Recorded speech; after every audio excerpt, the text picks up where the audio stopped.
E.N.D here. Throne of Eldraine, with the release of this set, Project Booster Fund will be initiated. I have discussed what is Project Booster Fund. Basically, from Throne of Eldraine going forward, in each booster box there will be alternative frames, extended arts, or alternative arts for certain particular cards in that set. You will have Planeswalker cards, the normal border Planeswalker cards, and there will be borderless Planeswalker cards. For certain particular cards in the set, mythics and rares, these cards will have extended artwork similar to the box toppers of Ultimate Masters. There is also the third category of these particular cards that are showcase frames. These cards have a particular mechanic and therefore they will have a totally different frame, and for this particular frame there will be two different versions, one called showcase and one is the normal version. This is Project Booster Fund. But what does this mean? This means, in my opinion, that there will be the fifth rarity: common, uncommon, rare and mythic. And now there will be the fifth one, that is the secret rare. These cards will have a particular rarity. That's why I'm calling them secret rare, because obviously until now we still don't know the drop rate of these cards. If you take, let's say as an example, War of the Spark Japanese edition, if you take these boxes had alternative arts of the Planeswalkers, and that was a 50-50 chance. That means that for every 2 booster packs that you open, you will find one alternative art Planeswalker. That was very advantageous, especially to find, if you want to find these particular Planeswalkers. Obviously, the price of those foils was extremely high, but the rest was reasonably priced.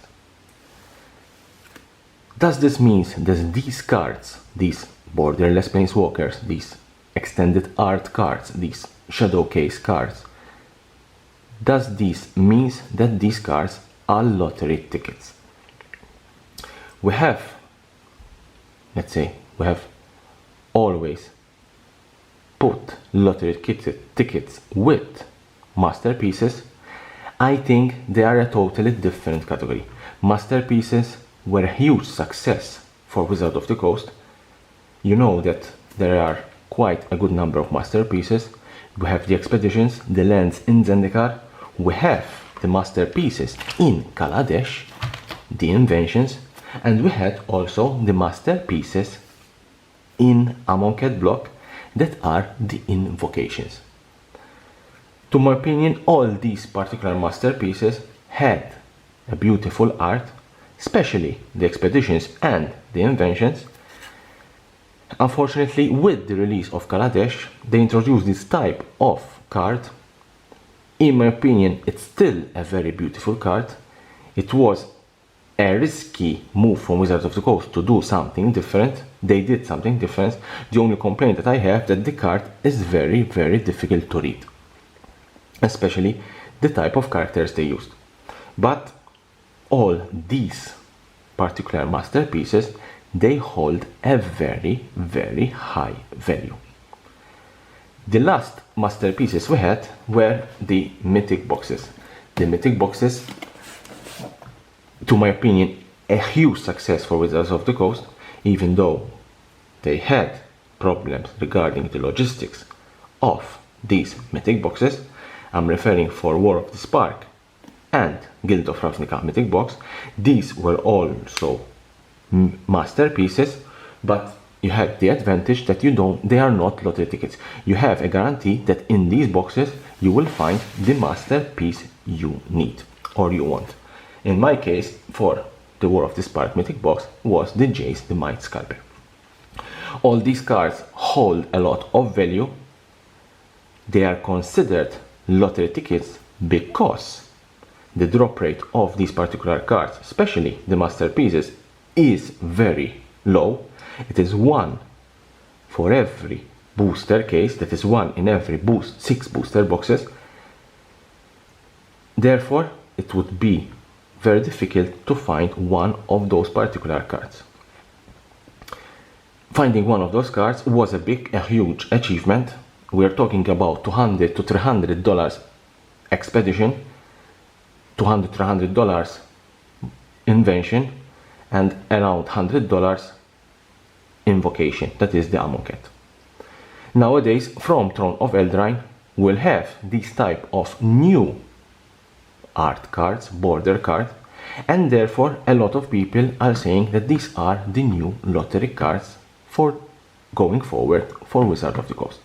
I don't agree with them. I think that the drop rate of these particular cards will not be that high.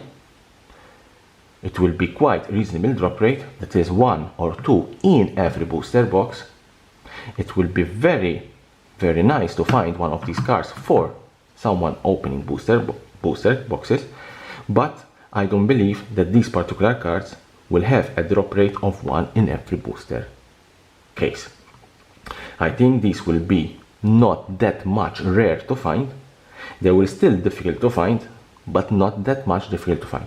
Therefore, I think the new borderless planeswalkers, the new extended art cards, and the new showcase frames will not be lottery tickets, but will be something as an added value when you open a booster box. Similar to the foils, where you will find 1 foil rare or 2 now with the increase of the drop rate. Similar to the foils, you will find these particular cards. Probably the lottery tickets will be if you will find 1 foil of these particular cards. So you can leave me a comment below if you agree with me regarding these cards. I will not compare them to lottery tickets until I know the drop rate of these cards. If the drop rate of these cards will be very low, that is, the percentage chance you have to find of these cards will be very low, then I will put them as lottery cards. Otherwise, I will associate them with the War of the Spark Japanese edition, where the drop rate is a 50-50 chance. Obviously, a foil planeswalker in this card is your lottery ticket, but this is for a normal or any booster box you open. If you find a foil mythic of the best card in the set, that is your lottery ticket. You can leave me, as I said, a comment below, and here the subscription button. Subscribe for my channel for more interesting insights about Magic the Gathering, news about Throne of Eldraine and the collectible world.